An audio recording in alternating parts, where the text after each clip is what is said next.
What's up, good people? Much love for clicking this video. You are an amazing soul. Respect to yourself. You see, when you see me here, it's all about spreading good love, peace, and forgiveness all over to this world. You see, and today's videos, they are not your normal ordinary videos. No. There are videos you never see anywhere else apart from here. Watch till the end and tell us where you're watching from. Straight out of Africa with good vibes. Let's dive in. Ah, oh my. Oh, what? You mean that bird to drink water it has to river further there? Maybe it has seen how in humanity there is nothing for free and you just have to pay for everything, almost everything. Oh, look at this stone here. Interdimensional stone that can float. This is now very creepy. Oh, but really this is very amazing and beautiful. You see this animal here just wants this beautiful looking human amazing to feed it and to... Oh, this is so interesting. You see, it just even decides to wash his hands for free just to see how God created this other creature wonderfully. This is so beautiful. Oh man, you say this animal doesn't care what color that guy is. Good vibes. You see, this is very interesting. Animals and humans just show you how we can attain, you see, extreme levels of peace and love and caring for one another without caring the breeds or color or whatever. All that. You see, these animals don't care how each other seem. When they decide it's good vibes, like now this lion here is taking care of a cub. Something that in normal circumstances could have preferred to eat it, but because of good vibes, they are now, you see, chilling together. This is so good, man. We should also be doing this as humans. Share love to all people. Do not despise or look at people for whatever their outer appearance looks like. No. Good vibes, peace, love, forgiveness, caring, respect, all that, and we shall have a very wonderful... What do you think? Much love to you, by the way. See this animal here, there is just happy and oh, this is so interesting. I just love this. Much love to this. This is a good gesture. See this animal. Oh,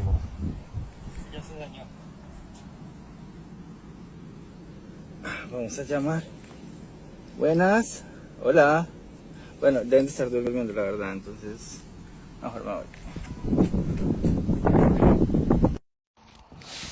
One of my followers before sent me a video of Bob Lazar, and it's a video that I've not seen for about 20 years. I totally forgot about it. Everybody looks at all the stuff that he does around the UFOs and the propulsion side of it, but there's this interview, he talks about what he's seeing about the religious side of things and this document that he read about religions, and it's a fascinating listen. I have got the full interview. She did send me the interview, and thank you for sending me that because I totally forgot about this. And it connects with a lot of things that's happened recently, with stuff that I found out, stuff that was put in that film. I'm not going to mention again because I've done too many videos on it, and it does look like I'm marketing it. I hope he does add me to his marketing campaign because I think I've got him some viewers for his film, Tom DeLong.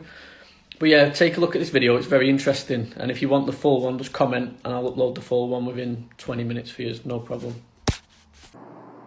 Religion. You saw some other reports that you... Yeah, religious documents, yeah. Well, pretty hard to swallow. very hard to swallow. Saying basically that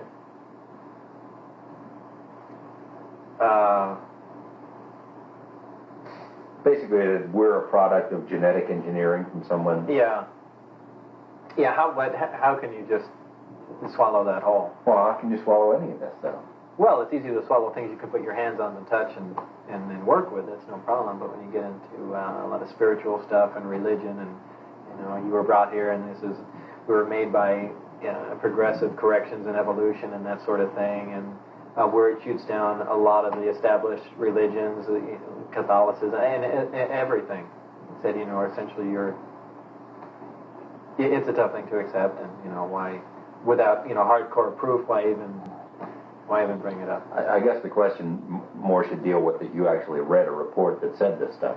Well, yeah, the only hardcore thing is that there is a extremely classified document dealing with religion, and it's about that thick. Period. But why would there be any classified material dealing with religion? That's the only thing they can say. What other kinds of classified? Autopsy. Autopsy. No, that wasn't the last subject. I want to go back to the religion thing. I want you to say it. Oh, come on, that's so weird. That's a lot. I'm not asking you to say what you believe to be a fact. I'm asking you to say what you read in a report that that is distributed at what may be the most top secret facility in the world. Okay. All right. All right, I'll say it. It's so far out. All right, your objection has been noted. Okay. What does it say? That we're containers. That's how supposedly the aliens look at us. That we are nothing but containers. Containers of? Containers. Maybe containers of souls. You can come up with whatever theory you want, but we're containers, and that's how we're mentioned in the documents. That religion was specifically created, so we have some rules and regulations for the sole purpose of not damaging the containers. The souls? Meaning? Well, the souls or the bodies, whatever. That's meaning like we're containers for souls that they're going to use at some other point. Right. And that they had something to do with different prophets and biblical figures. Yes.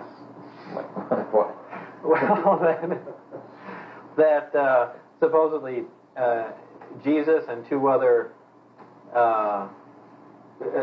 beings were genetically engineered. They were implanted in people on Earth in biblical times, and their births were closely monitored. Now, just some little connections to that my wife had brought up were in the Bible. They said that the star had followed Mary wherever she went, and you know, that all UFO sightings always start out as people, well, gee, that looks like a bright star, and well, in fact, they said in the Bible, the brightest star in the sky followed her where she went, and just make little connections like that. Okay. I don't know what else to touch on about. We were talking about how. My partner. Oh my God. Got the camera on and stuff. So we just walking, and then the guy walked past, and he said, "Man, are you the internet Tupac?" So prior to that, you know, when you ask me how is it and stuff, you know what I'm saying, I get death threats. Wow. You know what I'm saying? Wow. Because you got people that are, you know, fucking crazy. Or need medication. And then you got people that may have like the first one was this guy was like, oh, you didn't think I was gonna see you again. So I'm like, here I am acquiring another man's fucking beef. Word. For some shit that ain't got nothing to do with me. Word. You know what I'm saying? And so I'm on YouTube and stuff, and the cold part about it is that people don't understand. That's my point and stuff. You know what I look like. I don't know what you look like. That's crazy. You just a name and a comment. But you know what I look like. So I can be out anywhere. Anywhere, word. You know what I'm saying? So that you know, brings up a little like, you're like, yo, makes me think and stuff, because like I told you, I traveled the world. Word. By myself. Word. What do you think about Tupac? Please tell us in the comment section. Oh, see, this is beautiful, man. When you see this interaction between these animals, the dogs and the cats, it reminds us of so many stuff, man. Walking itself, its leash elevated as though held by an invisible hand.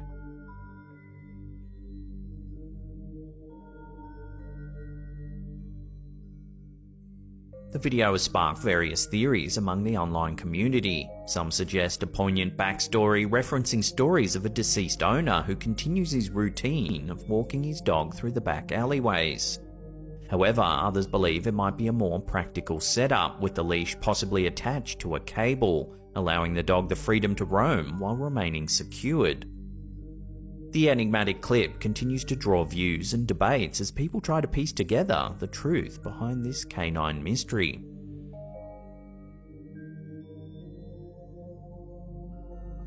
Like when you say name of this elephant is Shavo, then when we give them name Shavo, then he knows, oh, he talked to me. If you know name, he can't hear you. But if he said Shavo, he knows, oh, okay, I'm coming. Then you're coming to me. Shavo. Shavo.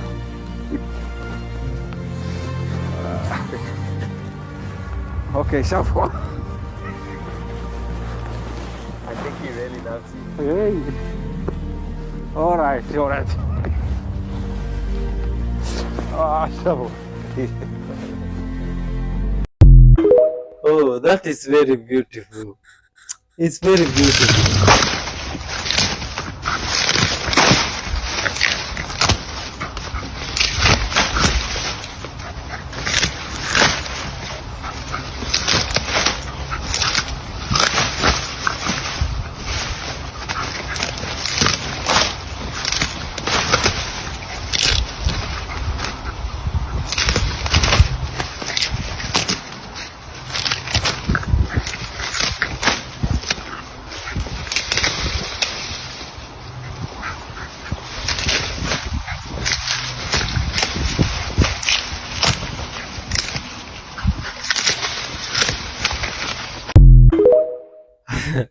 Oh, how did you teach you to My do name is that? David John Wallace. There are 4 NDEs. Actually, the most memorable one is the second one that occurred when I was in my late 20s time. So I went to Chicago for training, and it was in January. And while I was up there, I caught pneumonia. So by the time I came back to Hawaii, both of my lungs were filled with phlegm, and my temperature was really high. And I was under medication, but I felt terrible. So I went to bed. I told my wife at the time, I said, you know what? I don't know if I can make it another day. I feel like I'm gonna die. So I went to bed, and while I was sleeping, somebody pulled my toe. When I sat up in my bed, there was a man standing at the foot of my bed, and I looked at him, and I recognized who he was. He was my good friend, Bruce. And I jumped out of bed and hugged him, and it was a really good reunion. Then I realized Bruce is dead. And I could see at the end of the tunnel was a dark, dark tunnel. But way at the other end, there was a speck of light. And I looked at my friend, and I looked at the tunnel, and he says, "You want to come check this out with me?" I said, if he came to show me, lead the way.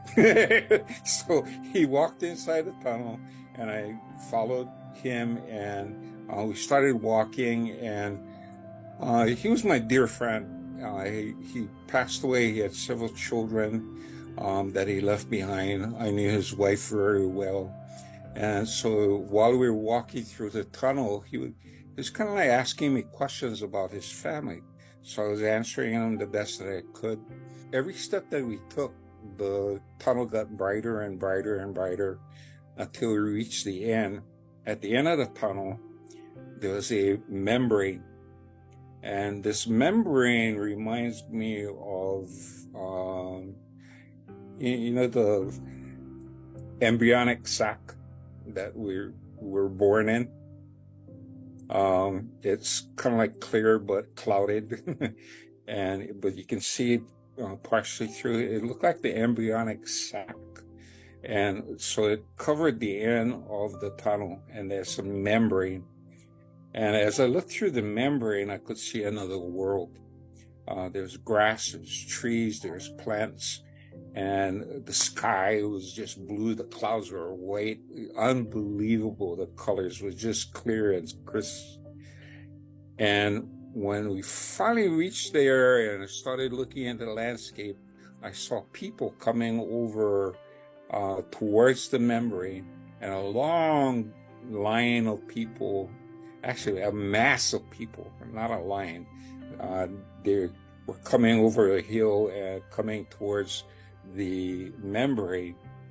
And as I looked, I recognized a lot of them, and they were my deceased relatives. Oh, that story sounds creepy. Oh, don't believe it. Tell me what do you think in the comment section. Which is this a crocodile? Oh my god. Oh, that's a very large crocodile. What? Oh, man, living in such a place is very risky. Did you make it out of?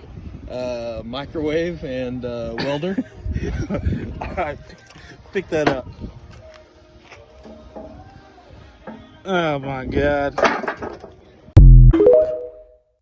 Oh, that's nice, man. Interesting. What the fuck is that? Oh, motherfucking portal. It's out of fucking nowhere. Hold on, I gotta step closer to this. Fuck out the car.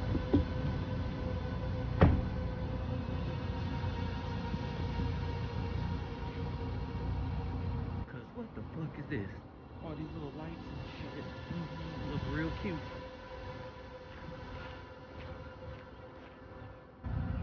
What the fuck are you, sir? Ah.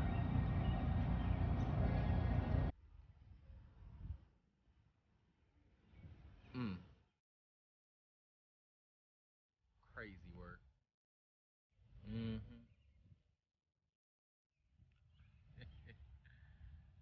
That's crazy. Yo, do you have such photos in your cities or where you come from? Please tell us in the comment section. Those in Detroit, is that real? Yo, the green hand of Sekhmet, Karnak Temple. We all experienced the strange anomaly, which, whoa, of the green hand, wait, appearing while in this chamber. Oh my god, dedicated to Sekhmet. What is that? Oh my god, what is that? Wait! Yo! Oh my god! What is this? Is this alien technology or what? Oh my god, I'm not scared and surprised. There are no other people. There is only you. There are no other people. There is literally only you. And I don't literally mean like you don't have other people in your experience. Yes, you do, but they are also you. And this is why.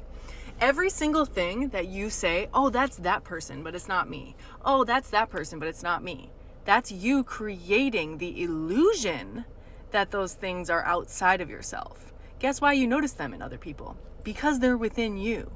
That's exactly why you can see somebody completely in a different light as someone else does. You could see someone as an asshole and somebody else sees them as the best person they've ever met.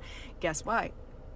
Because you only notice things in other people that you notice within yourself, and you project them onto other people as a way to not accept them within yourself. Now, if you flip this around and you start to see that everyone else is just you and a reflection of you, they can be your greatest tool for expansion if you let it.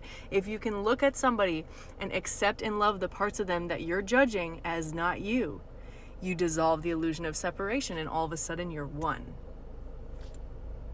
It's the key to your expansion, baby. Huh, how does that sound? Oh.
After the Titanic went down, they offered claims. She never sunk. Yes, it did.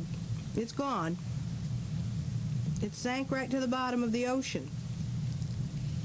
That's the first I knew of it. I thought the other thing was I only thought she sprang a leak. Well, she had a 300-foot gash in her. She had a pretty good leak. Is that so? Did she really sink? She sank. As far as we know, she sank. That's the first I knew of that. Mm-hmm.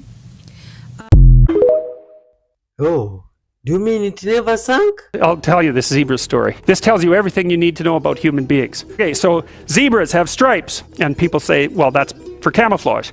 And then you think about that for 2 seconds, and you think, that's a really stupid theory, because lions are camouflaged, and they're like golden like the grass. And zebras are black and white, so you can see a zebra 5 miles away. It's like, there's a zebra, it's black and white. Biologists go and they decide to take a look at some zebras.